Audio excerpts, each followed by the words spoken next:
Healthy, tasty, instant, easy and new recipe શરૂ કરીએ તો ચલો મારી સાથે. જેમના માટે મેં અહીંયા 1 નંગ અને ગ્રામમાં જોઈએ તો 500 ગ્રામ જેટલી દૂધી પહેલાં લઈ ટુકડા કરી લીધા છે અને હવે આ રીતે હું છાલ કાઢી લઉં છું. અને છાલ કાઢ્યા બાદ આપણે કોઈ મોટા બીજ હોય તો કાઢી લેશું, નહીં તો આપણે તેનું ખમણ કરી લેશું. પછી તમે મોટી ખમણીથી કરો, નાની ખમણીથી કરો, ડઝન્ટ મેટર, બટ આપણે ખમણવાનું છે આ દૂધીને. તો આ રીતે આપણે દૂધીની વેરાયટી તૈયાર કરીશું. દૂધીમાં ભરપૂર પાણી હોય છે, તો પાણી વગર વેરાયટી તૈયાર થશે અને વેરાયટી દૂધીના કારણે વધુ હેલ્ધી તૈયાર થઈ જશે. તો આ રીતે દૂધી આપણી ખમણાઈ ગઈ છે. તો એક પેસ્ટ તૈયાર કરવા માટે મિક્સર જારમાં લગભગ 2 ચમચી જેટલી લસણની કળી, લસણ ના ખાતા હોય તો સ્કીપ કરી શકો છો, 2 ચમચી જેટલા આદુના ટુકડા અને લગભગ 3-4 જેટલા મરચાંના ટુકડા. મરચાં પણ વધઘટ કરી શકો. સાથે 1 ચમચી જેટલા તીખા, જેથી વાયુનો પ્રોબ્લેમ સોલ્વ થઈ જાય. આ રીતે બધી જ વસ્તુ ગ્રાઇન્ડ કરી પેસ્ટ તૈયાર કરી લેશું. તો આપણી આ ચટણી છે તે તૈયાર થઈ ગઈ છે. હવે આપણે અહીંયા લગભગ 2 બંચ જેટલા, એટલે કે 10 થી 12 જેટલા અળવીના પાન લીધા છે અને તેને આ રીતે ધોઈ, સૂકવી, સાફ કરી અને નાના નાના કાપી લીધા છે. હવે જે અળવીના પાન છે તેને ફરીથી હું ધોઈ લઉં છું, કારણ કે મેં થોડા સમય પહેલાં ધોયેલા હતા, તો ફરીથી ધોઈ અને તે ઉમેરી દઉં છું. અને જે તૈયાર કરેલી પેસ્ટ છે ને તે પણ ઉમેરી દઉં છું. સાથે લગભગ 1 નાની ચમચી જેટલું આખું જીરું ઉમેરશું અને અડધી નાની ચમચી કે 1/4 ટીસ્પૂન જેટલું હિંગ ઉમેરશું. સાથે 1/4 ટીસ્પૂન જેટલી હળદર ઉમેરશું અને 1 થી 1.5 નાની ચમચી જેટલું લાલ મરચું પાવડર. સાથે 1 મોટી ચમચી જેટલું તેલ ઉમેરશું મોણ માટે, જેથી એકદમ અંદરથી સોફ્ટ આપણા ઢોકળા તૈયાર થાય. હવે 1 કપ જેટલો મેં અહીંયા ઘઉંનો કરકરો લોટ, જેમાંથી ભાખરી, લાડવા, લાપસી બનાવી અને તે લોટ લીધો છે. અને સાથે તે જ કપથી 3 કપ જેટલો ચણાનો લોટ લીધો છે. આ રીતે મેં કુલ ટોટલ 4 કપ જેટલો લોટ લીધો છે. અને આ ચણાનો લોટ એકદમ લીસો છે, જેમાંથી ગાંઠિયા ભજીયા બનાવીએ ને તેવો લોટ છે. આ 4 વ્યક્તિને થઈ શકે તેટલી વેરાયટી તૈયાર થશે, તો તે પ્રમાણે મેં વસ્તુઓ લીધી છે. અને હા મિત્રો, ઘઉંનો કરકરો લોટ ના હોય તો અડધો રોટલીનો ઝીણો લોટ અને અડધો રવો પણ ઉમેરી શકો છો. હવે આ રીતે આપણે બધા જ લોટ ઉમેર્યા બાદ ટેસ્ટ પ્રમાણે અથવા 2 નાની ચમચી જેટલું નમક ઉમેરી દઈશું. સાથે લગભગ 2 થી 3 ચપટી જેટલા ખાવાના સોડા ઉમેરશું. અહીંયા ખાવાના સોડા ઉમેર્યા વગર પણ વેરાયટી તૈયાર થઈ શકે છે, પણ વધુ સ્પોન્જી તૈયાર કરવા મેં સોડાનો ઉપયોગ કર્યો છે. અને લગભગ 2 ચમચી જેટલો લીંબુનો રસ ઉમેરશું, જેથી ફર્મેન્ટેશન પણ થઈ જાય અને ટેસ્ટ પણ સારો આવે. અને ખટાશના ટેસ્ટને એન્હાન્સ કરવા માટે 1 ચમચી જેટલો દેશી ગોળ ઉમેરશું. તમે અહીંયા ખાંડનો ઉપયોગ કરી શકો છો. સાથે 1 ચમચી જેટલો મેજિક મસાલા પાવડર. આ મેજિક મસાલા પાવડરની રેસીપી ડિમ્પલ્સ ડિશીસમાં મેં શેર કરેલી છે, તમને ઉપર આઈ બટનમાં લિંક પણ આપી દઈશ. બનાવજો, ખૂબ જ ટેસ્ટી બને છે. અને વિધાઉટ મેજિક મસાલા પણ આ રેસીપી તૈયાર કરી શકો છો. ના હોય તો સ્કીપ કરી શકો છો. હવે આ બધી જ વસ્તુઓ બરાબર મિક્સ કરી દઈશું અને પાણી નાખ્યા વગર આપણે આ મિશ્રણ તૈયાર કરીશું. કારણ કે આપણે જે અળવીના પાન દીધા છે તેમાં પણ પાણી હોય છે અને દૂધીમાં તો ભરપૂર પાણી હોય છે. તો બિલકુલ પાણીનો ઉપયોગ નહીં થાય અને મિશ્રણ પણ એકદમ સરસ બંધાઈ જશે.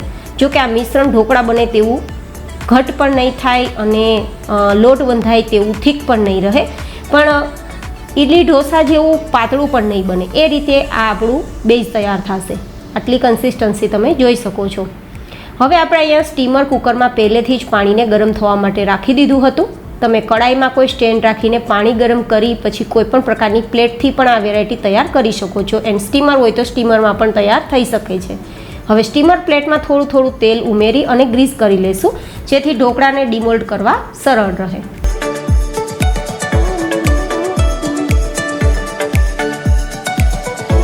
હવે બંને પ્લેટમાં લગભગ અડધું આપણે પાથરી દઈશું. એટલે કે ફૂલ પ્લેટ નથી ભરવાની, અડધી જ ભરવાની છે, કારણ કે ઢોકળા હજી ફૂલશે તો ફૂલ ડીશ થઈ જશે. આ રીતે લેવલ કરી લેશું અને બંને પ્લેટ તૈયાર થઈ જાય પછી સ્ટીમર કુકરમાં મૂકી દઈશું.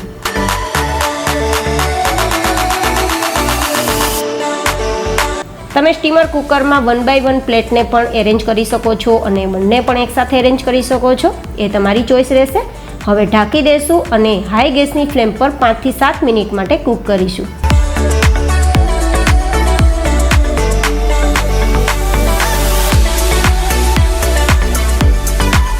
લગભગ 7 મિનિટ પછી આપણે ચેક કરીએ તો ઓલમોસ્ટ આપણા ઢોકળા તૈયાર થઈ ગયા છે. તેમ છતાં ચપ્પુથી ચેક કરી લેવાનું. જે ચપ્પુ ક્લીન આવે તો સમજવાનું ઢોકળા તૈયાર થઈ ગયા છે.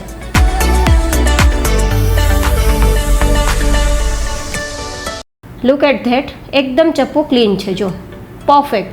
તો હવે ગેસની ફ્લેમ બંધ કરી આપણી આ પ્લેટને નીચે ઉતારી લગભગ 2-3 મિનિટ માટે ઠંડી કરીશું.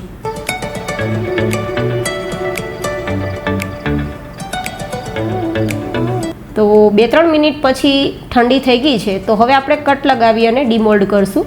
ગરમા ગરમમાં ડિમોલ્ડ નહીં કરીએ, નહીં તો થોડું બહાર નીકળવામાં ઢોકળા તકલીફ કરાવશે. તો 2 મિનિટ જેવો સમય આપણે ઠંડો થવા માટે આપશું અને પછી ડિમોલ્ડ કરશું તો આરામથી ડિમોલ્ડ થઈ જશે.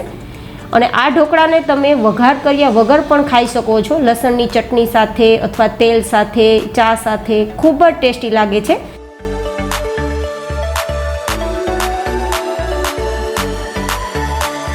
મિત્રો, આ વેરાયટી નથી મુઠિયા ઢોકળા, નથી ખાટા ઢોકળા કે નથી પાતળા ઢોકળા, બધા જનું કોમ્બિનેશન છે. તો મને લાગે છે કે પાત્રા બાઈટ અથવા તો દૂધી બાઈટ નામ આપવું પરફેક્ટ રહેશે. તમને શું લાગે છે મિત્રો, શું નામ આપવું જોઈએ? મને કોમેન્ટમાં જરૂર બતાવજો. જો વઘાર કરવો હોય તો 2-3 ચમચી જેટલું તેલ ગરમ કરવા ગેસ ઉપર રાખવાનું છે. અને વઘાર ના કરવો હોય તો વઘાર વગર પણ તમે ખાઈ શકો છો આ વેરાયટી. તો ડાયટવાળા વ્યક્તિઓ વઘાર કર્યા વગર ખાઈ શકે છે, એન્ડ ડાયટ ઉપર ના હોય તે લોકો આ રીતે તડકો લગાવીને પણ ખાઈ શકે. ચોઈસ તમારી પાસે રહેશે. તો 2-3 ચમચી જેટલું તેલ ગરમ થઈ જાય તો 2-3 સૂકા લાલ મરચાં, થોડા લીમડાના પત્તા, થોડી રાઈ અને ચપટીક જેટલી હિંગ, થોડું નમક ઉમેરશું ચપટીક જેટલું, જેથી તેલમાં ટેસ્ટ સારો આવે. અને 1 ચમચી જેટલી લસણની ચટણી ઉમેરશું. અહીંયા લસણની ચટણી ઉમેરવી ઓપ્શનલ છે. તો આ રીતે બધી જ વસ્તુ મિક્સ કરી દઈશું અને લગભગ 5થી 6 ચમચી જેટલું પાણી ઉમેરશું. કારણ કે ઢોકળામાં આ રીતે તમે તડકો લગાવી અને પછી તૈયાર કરશો ને તો રૂ જેવા પોચા ઢોકળા તૈયાર થશે. તો આ રીતે તડકાને આપણે 1-2 મિનિટ માટે ઉકાળવા રાખવાનો છે. તો ગેસની મીડિયમ ફ્લેમ રાખી ઢાંકી દઈશું અને ઉકાળશું.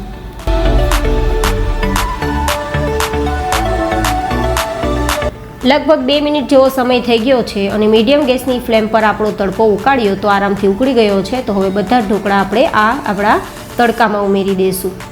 આ બધા જ ઢોકળા ઉમેરી મિક્સ કરી દઈશું અને ઢાંકીને લગભગ ધીમા ગેસની ફ્લેમ પર 1-2 મિનિટ કૂક કરશું તો ઢોકળા એકદમ ટેસ્ટફુલ તૈયાર થશે.